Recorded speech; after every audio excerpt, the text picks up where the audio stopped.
Introducción. Historias negras. No cierres los ojos, Eleanor. Ahora no. Ustedes nunca nacieron para triunfar. Tienes suerte de que te hayamos dejado entrar. Eso fue lo que comentó la vicedecana Doris Hawthorne antes de romper los papeles de la beca de Kendra. Justo delante de ella. El sonido del papel al romperse dolió más que sus palabras. Kendra Morell permaneció inmóvil en aquella bonita oficina con paneles de madera, con la misma chaqueta azul marino bien planchada que su madre había comprado rebajada en una tienda de segunda mano de una iglesia. Le temblaban las manos mientras los últimos 4 años de notas perfectas caían al suelo como confeti. Después de un funeral. Seguridad la esperaba detrás.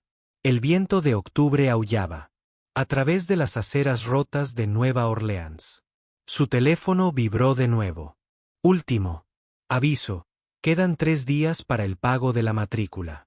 En su cuenta bancaria, $38. Sin respaldo, sin apelaciones, solo vergüenza. Vacía tu casillero, dijo Hawthorne con una sonrisa. Nos aseguraremos de que nadie más haga tu pequeña hazaña heroica. Una hazaña heroica. Kendra faltó a su examen final de medicina hace 3 días para salvar a una mujer que sangraba en la calle. Sin duda, sin cámaras, sin refuerzos, solo sus manos sobre el cráneo fracturado de una desconocida, con el corazón acelerado, y una operadora del 911 al otro lado de la línea. La mujer sobrevivió, pero los papeles en ese bote de basura de repente tenían en sus manos el futuro de Kendra hasta que un helicóptero aterrizó en su vecindario y la mujer a la que salvó salió. Estás en el lugar correcto si esto ya te suena como el tipo de historia conmovedora que necesita ser contada. Esto es Valor Oculto. Hoy, vamos a mostrarte qué sucede cuando el mundo intenta deshacerse de una mujer como Kendra, pero fracasa. Así que, mantente atento. Esta no es solo una narrativa sobre injusticia. Se trata de cómo un acto de compasión cambió a toda una organización. ¿Y qué hay de la chica de la que intentaron deshacerse, que desencadenó una reflexión nacional? Kendra Morell. No quería ser una heroína cuando era niña. Vivía en el segundo piso de un edificio de apartamentos encima de una lavandería dañada. En el 9º distrito de Nueva Orleans. El olor a bagre frito y cemento mojado impregnaba toda su ropa. Y sus recuerdos de infancia. Lever Morell, su madre, trabajaba como camarera. Jornadas de 16 horas, propinas de $6, sin seguro médico. No había días de baja por enfermedad. Leverne nunca faltaba una noche. Sentada al borde de la cama de Kendra, acariciando los pies de su hija y diciéndole, no vas a vivir como yo, cariño. No llevarás delantal. Llevarás bata blanca. Kendra confiaba en ella. Cada vez que hacía cola para el almuerzo gratis, pensaba que era verdad. Su madre siempre sonreía, incluso cuando le dolía la espalda.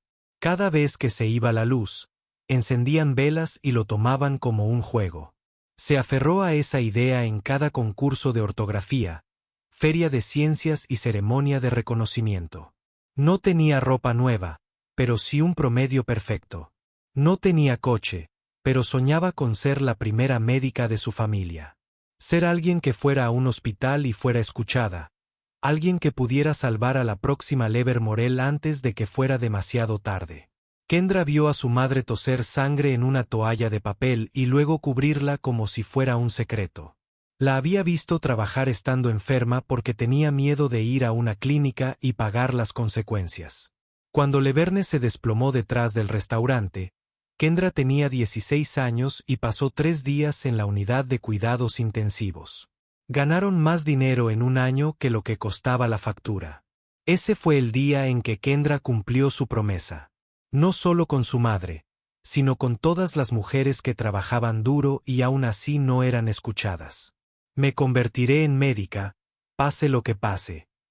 Esa promesa la mantuvo firme en la Universidad Midtown Ivy. Kendra se presentaba con cardigans de tiendas de segunda mano y tenía un promedio impecable. A pesar de estar rodeada de gente rica, marcas de lujo y privilegios familiares. Era la chica que no encajaba y la que trabajaba más que nadie.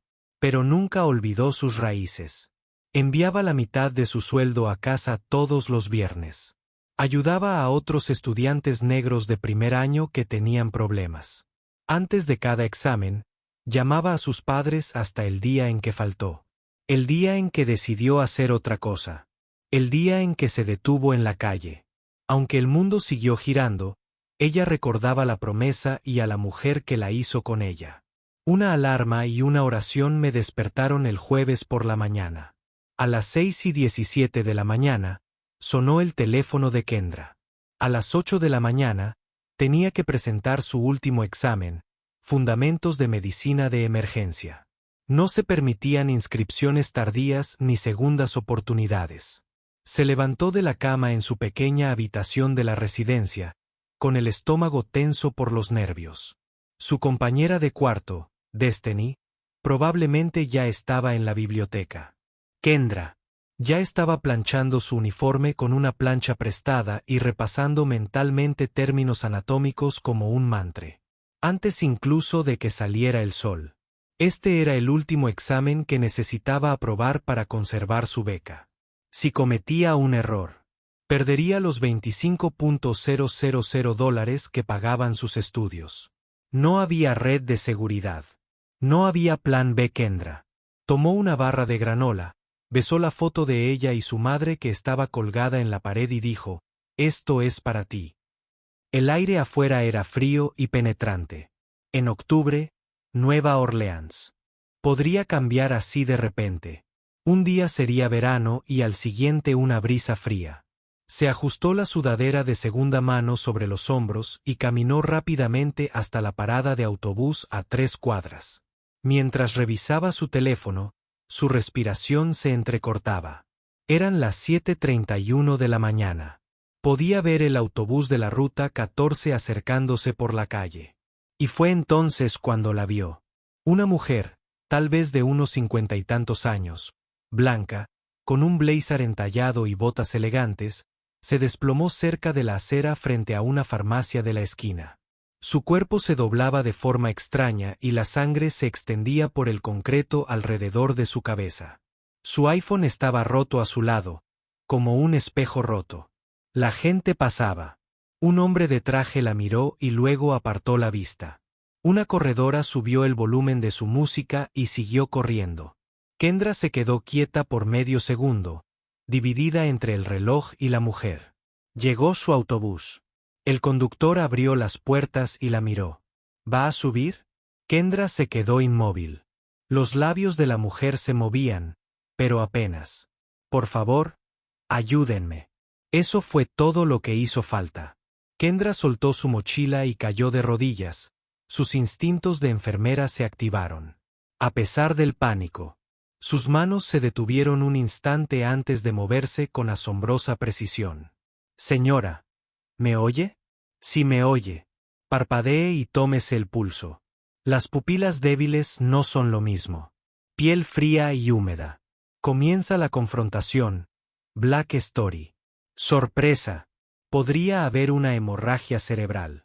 Marcó el 911 y su voz se mantuvo firme. Aunque estaba asustada. Soy Kendra Moral, estudiante de enfermería. Una mujer que no respondía tenía una lesión en la cabeza. Estaba sangrando y presentaba signos de shock. Canal y Dauphine están en la esquina. Por favor, date prisa.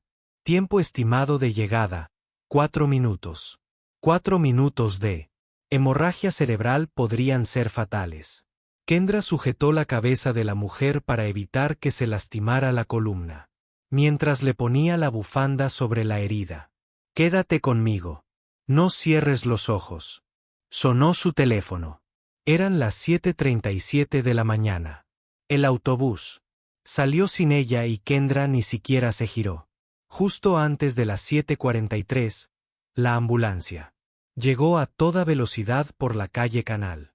Kendra se apartó cuando los paramédicos se lo pidieron. Tenía las manos cubiertas de sangre. Su uniforme estaba sucio. Su mochila seguía en medio del pasillo. Y la mujer A la que había mantenido con vida, fue colocada en la parte trasera con una mascarilla de oxígeno, y sus signos vitales finalmente se estabilizaron. Rodríguez, el jefe de paramédicos, miró a Kendra. ¿Estudias medicina? Kendra asintió, con la voz apenas audible. Enfermería. Él la miró durante un largo rato. Puede que le haya salvado la vida. Habríamos llamado a la morgue en 10 minutos más. Entonces se fueron. Kendra era la única en la acera. La calle había cambiado. No hubo aplausos. No se permiten cámaras. No hay premio. Sus antebrazos estaban cubiertos de sangre seca y una brisa fría le colaba por la sudadera. Miró su teléfono. 7:51 de la mañana. Se le heló la sangre. Echó a correr. Corrí 10 cuadras hasta Midtown Ivy. Me dolían los pulmones y mis zapatos golpeaban el pavimento húmedo. El ascensor está al final de las escaleras, pasando la estatua del fundador, y al otro lado del vestíbulo, en el cuarto piso. 412 intentó abrir la puerta, pero estaba cerrada. Podía ver filas de niños ya sentados, con la cabeza gacha y bolígrafos moviéndose por la ventana. El profesor Martín levantó la vista. La vio y luego volvió rápidamente a mirar la hoja donde anotaba quién estaba allí. Kendra llamó a la puerta. Luego volvieron a llamar, esta vez más fuerte. La puerta se abrió 2 minutos. «¿Es usted Kendra Morurell?», dijo el profesor con voz apagada. «Sí, hubo una emergencia. Llega tarde. No hay política de entrada tardía. El examen empezó a las 8 en punto. Pero estaba ayudando a una señora. Estaba sangrando en la calle. Tengo un informe de los paramédicos». Ella dijo, «Lamento que haya tomado esa decisión.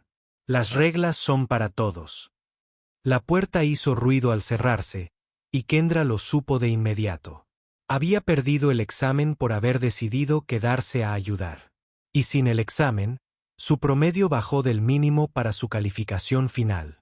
Recibió el correo electrónico esa noche. Asunto: aviso de finalización de la ayuda financiera. Su beca presidencial ya no es válida, ya que no cumplió con los estándares académicos. Debe 24.875 pesos. Tiene 5 días para pagar. Se le cayó el alma a los pies. Su teléfono vibró una vez más. Notificación del portal de Midtown Ivy.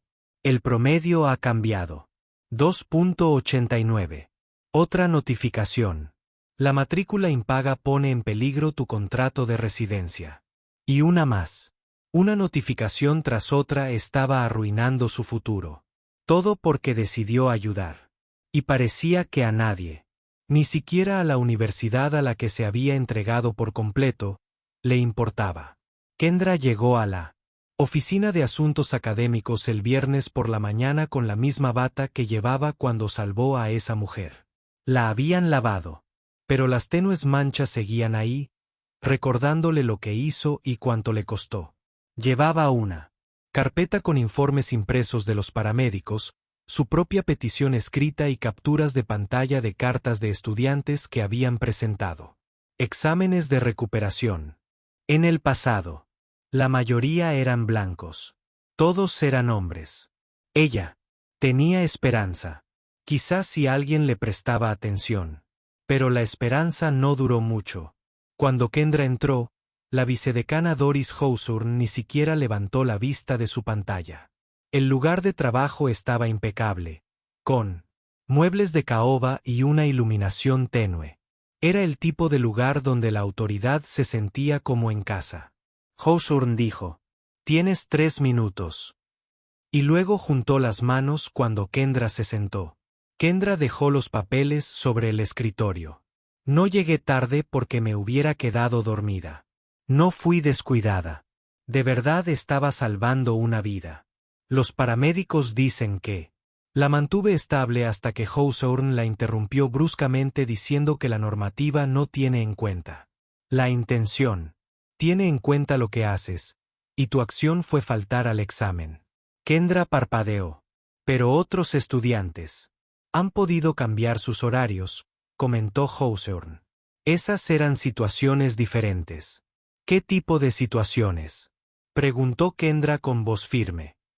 Conozco a 2 estudiantes blancos que no se presentaron a los exámenes el semestre pasado. Uno se fue de viaje con su familia. El otro tuvo un pinchazo. Ambos recibieron maquillaje. Tengo capturas de pantalla. Eso no es problema tuyo, dijo Hawthorne con frialdad. Analizamos cada caso individualmente. Pero no calificaste el mío, replicó Kendra. Lo rechazaste en 5 minutos. Ni siquiera lo leíste. La voz de Hawthorne se volvió más cortante al decir, esta reunión ha terminado. Luego, sin dejar de mirar a Kendra a los ojos, tomó la carpeta de apelaciones y rasgó los documentos por la mitad. Justo por la mitad. Que caigan revoloteando en la papelera junto a su escritorio. Ustedes nunca debieron ganar, añadió en voz baja. Deberían estar agradecidos de que los hayamos admitido. Las palabras duelen más que el rechazo. Kendra se levantó de un salto, con el pulso acelerado y la garganta llena de rabia y tristeza. Hawthorne dijo, no te molestes en apelar de nuevo, mientras se dirigía a la puerta. Señorita Morurell, el sistema ya ha sido amable contigo. No lo fuerces. El pasillo estaba vacío. Kendra se apoyó contra la pared y se estrechó las manos. No solo era difícil de ver. La gente no la quería. Pensó en todos los compromisos que había asumido por primera vez en su vida. Había trabajado duro, sacado las mejores notas, trabajado hasta tarde y creía que el mérito podía vencer los prejuicios. Una mentira que el sistema le había contado hasta que ya no la necesitó. Kendra se sentía como un fantasma el sábado por la noche. Ya no le permitían entrar en su residencia. Tenía una semana para irse. Sin apelación.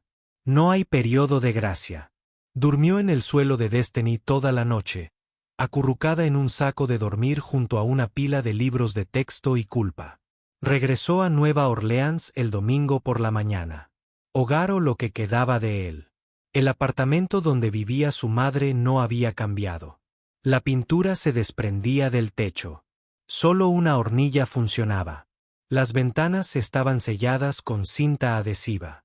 El aire acondicionado hacía un ruido como si se estuviera estropeando. Laverne estaba demasiado cansada para preguntar por qué su hija estaba en casa en medio de los exámenes parciales. Se sentó en su sillón reclinable con 3 mantas encima. Kendra no dijo nada. ¿Cómo podía decirle a la mujer que había trabajado durante 20 años lavando mesas que el ideal que tenía para ambas se había hecho añicos? Limpió, cocinó y actuó como si fuera una simple visita todo el día. Alrededor de las 6:45 de la tarde, mientras el sol se ponía tras los rascacielos, algo extraño sucedió. El aire se sentía diferente. No era el clima, sino el ruido. Un golpeteo profundo y constante comenzó a resonar por el vecindario. Más ruido que un tren, más fuerte que un trueno. Nadie en la cuadra había escuchado jamás un sonido así de cerca. El cielo sobre el edificio de su madre comenzó a temblar. Un helicóptero negro, elegante y extraño, descendió del cielo como una sombra sobre el tejado. Las hélices azotaron el aire con furia, haciendo volar bolsas de la compra y girar papeles sueltos por el patio. La gente salió con los teléfonos en alto y los ojos cubiertos. La señora Green, del 4B, se santiguó. Ese no es un helicóptero de noticias, dijo Kendra, con el corazón acelerado, sin saber si estaba soñando. El helicóptero aterrizó en la cancha de baloncesto vacía detrás del edificio. Una pequeña nube de polvo y cristales rotos se arremolinó. Entonces se abrió la puerta. Salió una mujer. Cabello rubio, no muy brillante, vestida con un abrigo largo gris con el cuello levantado. Una venda rodeaba el lado izquierdo de su frente. Era ella, la señora de la acera. La mujer a la que Kendra había salvado. Detrás de ella había un hombre alto con traje y maletín. Y una segunda mujer con gafas de sol negras y aspecto impecable era sin duda de seguridad. La mujer rubia y Kendra se miraron a los ojos. Su voz era suave, pero resonó en el aire. Kendra Morel. La voz de Kendra se le atascó en la garganta. Sí. La mujer dijo, me llamo Eleanor Crest. Tenemos que hablar. Y así, todo volvió a ser diferente. Si es que se le podía llamar así, estaban sentadas en la sala de estar de Kendra. Había 2 sillas usadas, una mesa plegable y una cama. Uch que se hundía en el medio. A Eleanor Crest no le importaba que las paredes estuvieran desconchadas ni que la luz parpadeara. Cuando pasó un autobús, la ventana tembló, pero ella ni pestañeó. Simplemente se sentó, cruzó las piernas y susurró, me salvaste la vida y pienso hacer lo mismo por ti. Kendra no sabía qué decir. Todavía le dolía la garganta. Laverne, su madre, estaba sentada cerca, sujetando una taza de té con ambas manos como si fuera una armadura. El hombre del maletín se presentó. James Sullivan. Soy el abogado de la señora Crest. Estamos aquí hoy para hablar de lo que le ha ocurrido y de lo que estamos dispuestos a hacer al respecto. Kendra parpadeó. Un momento. No llamé a nadie. No publiqué nada. Murmuró Eleanor en voz baja. No. Tenías que hacerlo. Los paramédicos anotaron tu nombre en un informe. Una enfermera del hospital reconoció tu voz. Cuando desperté, me pregunté quién había estado conmigo, quién no había pasado por allí. Todos dijeron lo mismo. Se inclinó hacia adelante. Tú. Kendra miró a Eleanor y luego a su madre. ¿Pero por qué? Podrías haberlo dejado pasar. Eleanor respiró hondo. Su voz era tranquila, pero había algo más profundo en ella. Agonía. Sé lo que es no ser vista.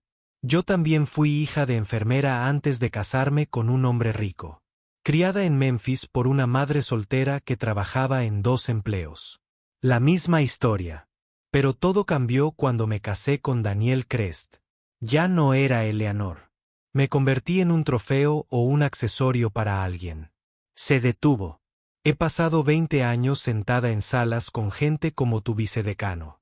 Gente que te sonríe en público pero que hiere a los estudiantes en secreto. He firmado cheques, he formado parte de juntas directivas y he pagado programas, pero nada cambió. Señaló la bolsa. Así que esta vez. No me rindo, lucho. Kendra se recostó, con la cabeza dando vueltas. Eleanor no era solo la esposa de un multimillonario. Daniel Crest, el director ejecutivo de Crest Global, una de las mayores empresas de atención médica de Estados Unidos, estaba casado con ella. Una mujer que puede hablar directamente con legisladores, ejecutivos de medios y juntas escolares, una mujer que había ignorado la injusticia durante años porque era más fácil así. Pero Kendra le había dicho que Eleanor había estado dormida demasiado tiempo, pero que esa decisión de quedarse en esa acera había despertado algo en ella. Dijo con voz firme, no estoy aquí para hacerles caridad. Por favor, díganme si puedo ir. ¿Permiso para qué? Preguntó Kendra con suavidad. Eleanor la miró fijamente a los ojos. Para incendiar todo el sistema. Kendra estaba sentada en un despacho de abogados del centro el martes. El aire acondicionado funcionaba y el agua embotellada costaba más que un almuerzo en su ciudad. Eleanor estaba sentada frente a ella, con James Sullivan a su lado. Abrió una computadora portátil y proyectó documentos en la pantalla. Lo que Kendra vio a continuación la revolvió el estómago. Montones de hojas de cálculo. Nombres, fechas, calificaciones y apelaciones marcadas.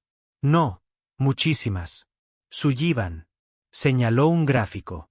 Midtown Ivy recibió 104 solicitudes de estudiantes para adaptaciones académicas de emergencia en los últimos 5 años escolares.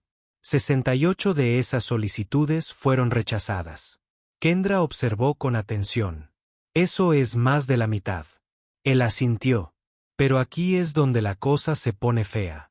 De esas 68 denegaciones, 55 fueron estudiantes de Redención y Reforma, la hija de la camarera negra.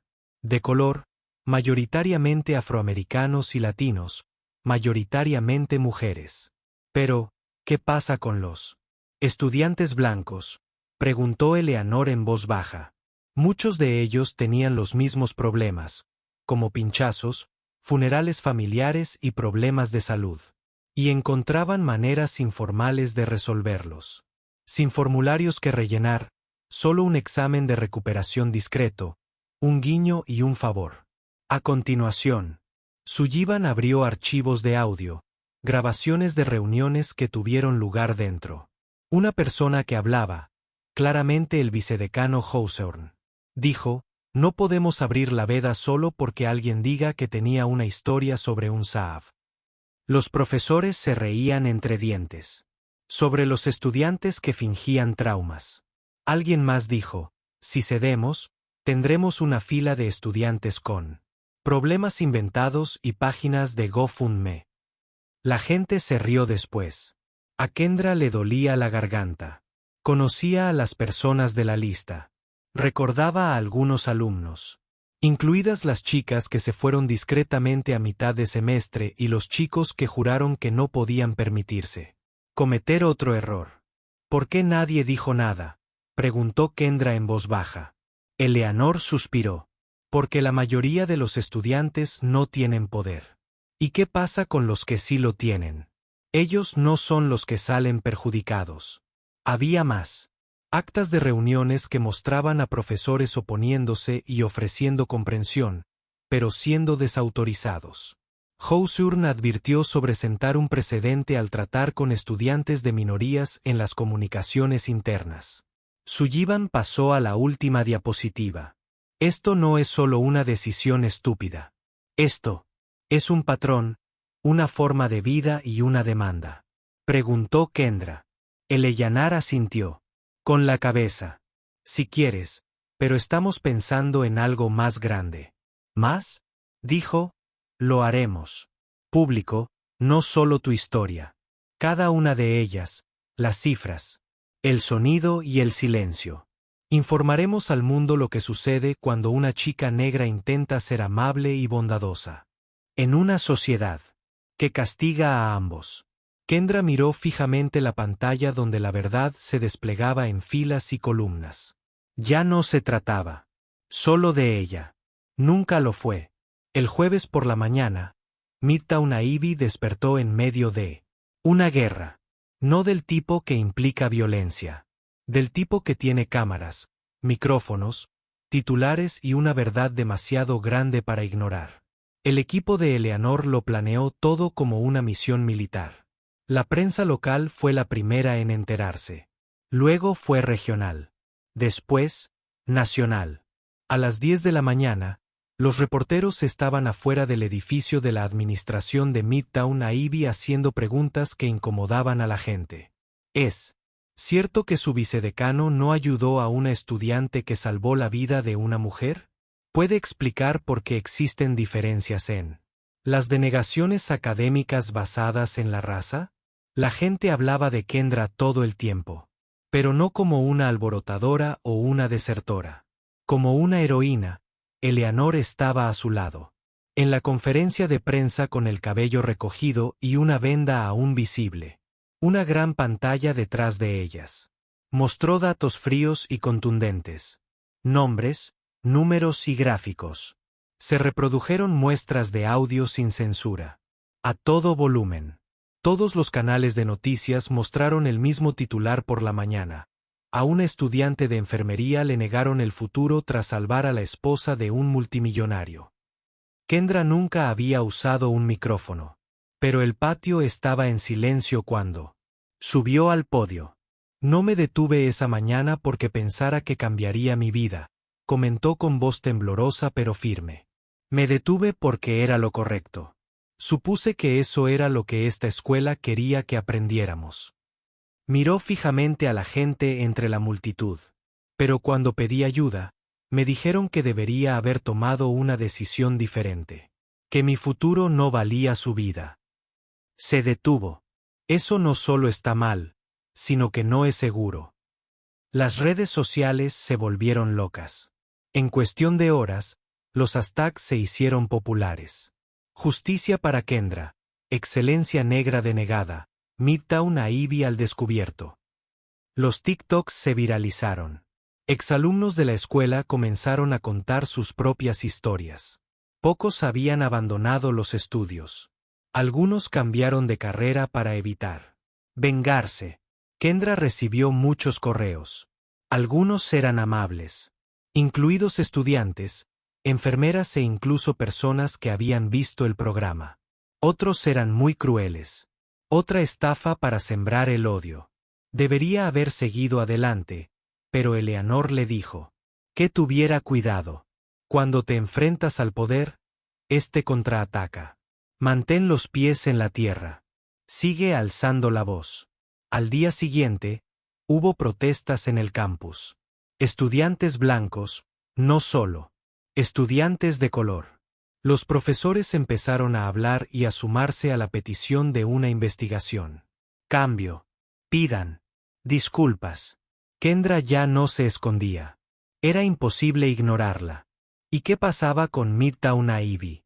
Tenían que elegir entre redoblar la apuesta o enfrentarse a las consecuencias de sus actos. Kendra regresó al campus el lunes por la mañana, no como alumna, sino como una tormenta. Desde el escándalo mediático, la universidad había guardado silencio. No hubo declaraciones públicas ni disculpas, solo control de daños. A puerta cerrada. Eleanor le dijo que iban a volver. Querían encontrar una solución para que esto desapareciera. Tenía razón. Kendra recibió un correo electrónico a las 8:15 de la mañana con: un año después, chica negra. El asunto. Revisión de estándares académicos, asistencia obligatoria de inmediato. Sin motivo alguno, sin previo aviso. Eleanor no estaba en la ciudad. Sullivan estaba en un juzgado. Kendra no tenía abogado. Aún así, fue. No se imaginaba que la sala 203 del ala administrativa fuera así. No una charla, no una reunión, un juzgado. 5 profesores, 2 personas a cargo, un abogado del equipo legal de la universidad, y en el centro, la vicedecana. Doris Hawthorne con rostro sereno y voz firme. Esta es una revisión formal del desempeño académico y la conducta de la señorita Morel. Kendra parpadeó. Un momento. Pensé que esto era sobre mi apelación. Hawthorne la interrumpió. Se trata de cómo no sigues las reglas. De la institución. Nos preocupa cómo te adaptarás a esta escuela. Tienen un expediente sobre ella, uno extenso. Cada pequeño error de los últimos 4 años se había magnificado, alterado y presentado bajo una nueva luz. Un documento entregado con 6 horas de retraso se consideró una entrega crónicamente tardía. Una pregunta que hizo en clase sobre desigualdad racial y atención médica fue considerada disruptiva y con motivaciones políticas. Una multa de estacionamiento del segundo año que no pagó, una infracción habitual de las normas. Fue un ataque a su reputación y estaba premeditado. Querían que perdiera el control, que llorara, que pidiera algo que respaldara la historia de que era inestable, emocional e ingrata. Kendra no lo hizo. No dijo nada, pero tenía la mandíbula tensa y las uñas se le clavaban en la mano. Entonces le hicieron una oferta. Un miembro del comité comentó: retírate voluntariamente y registraremos tu baja como por motivos personales. Una vez que te retractes, podrás mudarte. «¿Sigue adelante?», preguntó Kendra. «¿Y si no lo hago?», añadió Hawthorne. «Procederemos a tu expulsión formal por mala conducta. Eso te perseguirá siempre. Esto no fue justo. Esto fue una venganza. Usado como política». Kendra se levantó lentamente. «Ya intentaste arruinar mi futuro una vez. Ahora intentan matarme». Los miró fijamente a los ojos. «Espero que hayan traído palas». Salió con la cabeza en alto y las manos temblando. Caminó directamente al pasillo donde la esperaba un equipo de televisión del Canal 9. La universidad no sabía que esta vez no estaba sola. Para el martes, La historia de Kendra era más que un simple titular. Se había convertido en un movimiento. Los estudiantes realizaron sentadas en el patio principal. Los profesores llevaban cintas negras en sus solapas. Los exalumnos dijeron que dejarían de donar dinero. Incluso quienes trabajaban en el hospital comenzaron a hacer preguntas. ¿Por qué una estudiante de enfermería brillante estaba siendo expulsada de la universidad después de salvar una vida? Eleanor regresó esa tarde, y no en silencio. Ella y sus abogados entraron en la sala de juntas de la universidad con un dossier de prensa completo y una petición firmada por 22 personalidades públicas, entre ellas médicos, abogados de derechos civiles y 2 congresistas en ejercicio. La carta exigía la reincorporación completa de Kendra Morel. Había cámaras detrás de ella. Tenemos la información. Tenemos las grabaciones, comentó Eleanor. Tenemos las historias, pero también tenemos la atención del país ahora. La Junta celebró una reunión de emergencia. En la gran sala de conferencias, Kendra se sentó entre Sullivan y Destiny, su compañera de cuarto, quien se había convertido en activista y ahora entendía más sobre la política universitaria que algunos de los abogados presentes. La decana Hawthorne no estaba allí. Se había corrido la voz de que estaba de baja administrativa mientras se llevaba a cabo la investigación. El presidente Holloway, que parecía conmocionado y tenía los ojos rojos, dio inicio a la audiencia. Estamos aquí para hablar sobre una solución. Kendra se puso de pie. Sin notas, no con un abogado hablando por ella con su cola. No quería estar en medio de esto, declaró. Pero estoy aquí porque no ignoré a alguien que necesitaba ayuda. Y si esta universidad castiga la compasión, entonces no están enseñando liderazgo. Están enseñando silencio. Miró fijamente a los responsables. Intentaron deshacerse de ella. De mí, pero el mundo se apoderó de mí. Entonces respiró hondo y dijo, ¿qué van a hacer al respecto ahora? La sala quedó en silencio. Entonces una mano se alzó. Era Lena Harris, una cirujana jubilada. Y una de las pocas mujeres negras en la Junta. Propuse restablecer por completo la beca de la señorita Morel, eliminar cualquier sanción disciplinaria y disculparme públicamente, declaró. Hubo un segundo. Y los votos llegaron rápidamente y sin lugar a dudas. La gente vitoreó en el pasillo antes de que terminara la reunión. La conferencia de prensa que siguió fue breve pero clara. El presidente Holloway tomó el micrófono, aunque le costaba. Reflexiones finales. Historia del CEO multimillonario. La beca completa de la señorita Kendra Morel ha sido restablecida. De ahora en adelante, también prometimos que un grupo externo revisará todas las denegaciones académicas de emergencia de los últimos 5 años. Kendra no sonrió. Para las cámaras. Estaba de vuelta en el apartamento de su madre, sentada en el sofá hundido, cuando recibió el correo electrónico. Bienvenida. De nuevo, Kendra Morel. Fue entonces cuando comenzaron los llantos y no cesaron. 6 meses después, Kendra subió al escenario para recibir su diploma de la Universidad Midtown Ivy. Llevaba la misma bata planchada. Debajo de la toga, como un silencioso homenaje a la época que casi le costó todo. Tenía el pelo recogido. Hacia atrás, la barbilla en alto, y cuando la llamaron por su nombre, hubo una pausa, un momento de reconocimiento, un cambio en el ambiente. Todos los presentes se pusieron de pie. No solo por su promedio, no porque nunca hubiera faltado a clase ni hubiera trabajado en una clínica, sino porque se había convertido en algo más que una simple alumna. Se había convertido en un símbolo. La universidad anunció cambios importantes tras las disculpas públicas, una nueva oficina para ayudar a los estudiantes a denunciar. El profesorado debe recibir formación sobre prejuicios raciales. La política se ha actualizado y ahora se denomina Protocolo de Respuesta Compasiva. Este protocolo garantiza que los estudiantes que presten ayuda en situaciones médicas o de riesgo vital puedan presentarse a sus exámenes inmediatamente sin ser castigados. Pero la ola de protestas no terminó ahí. Otras 6 universidades siguieron las mismas normas en un plazo de insertar plazo. 3 meses. 15 personas, desde Nueva York hasta San Francisco, se habían unido antes de fin de año.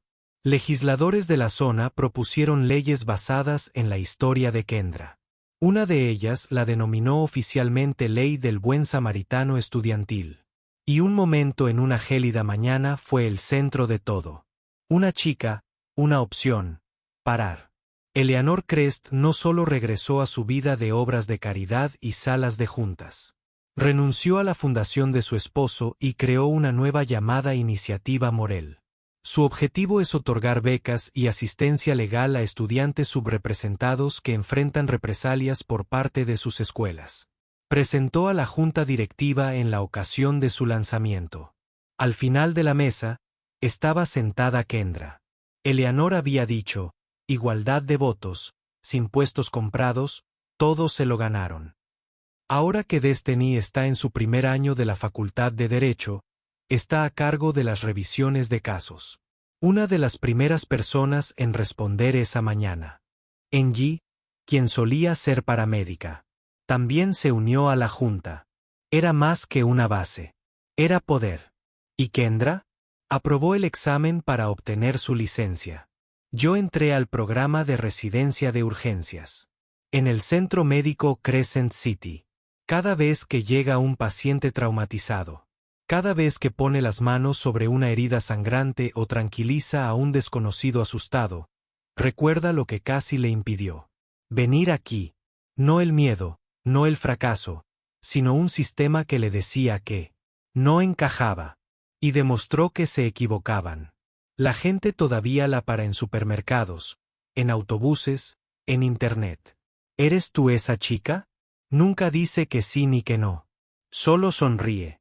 Nunca se trató de ser una heroína. Se trataba de no pasar de largo ante alguien que necesitaba ayuda. Igual que ella espera que alguien se detenga a hablar con ella. Y si todavía estás viendo cómo se desarrolla esta historia afroamericana, ten en cuenta que el mundo no cambia de repente. Cuando una persona decide no seguir adelante, el mundo cambia. Este es un valor oculto. Y si esta historia significa algo para ti, ya sabes qué hacer. Hay más nombres que mencionar, más cosas que decir. Nos vemos pronto. Las cosas pasan muy rápido en el mundo. Demasiado rápido. Todos tenemos prisa por llegar a clase, al trabajo, a nuestra próxima responsabilidad. O a nuestra próxima meta. Es fácil dar la espalda. Es más fácil seguir adelante, convencernos de que alguien más se hará cargo. Pero a veces, nadie lo hace. Es entonces cuando tu elección es crucial. La ropa de Kendra no era la adecuada. Su origen no era el correcto. No tenía dinero ni poder. En ese momento, lo único que tenía era la fuerza para detenerse. Y eso lo cambió todo para Eleanor, para su propio bien, para cientos de estudiantes. Después de ella. La verdad es que quizás nunca logres aterrizar un helicóptero en el jardín de alguien. Quizás nunca logres ponerte frente a las cámaras ni marcar la diferencia en todo el país. Pero tendrás una oportunidad. Una que te hará elegir entre ser valiente y estar cómodo, entre no hacer nada y hacer algo. Y cuando llegue ese momento, sé tú quien se detenga. Porque un acto de bondad, una negativa a mirar hacia otro lado, puede tener efectos que van mucho más allá de lo que creías posible. Este es el valor oculto. Si esta historia te conmovió, suscríbete, compártela y deja un comentario abajo. ¿Cuándo decidiste detenerte? Estaremos aquí para contarte la siguiente historia que necesita ser contada.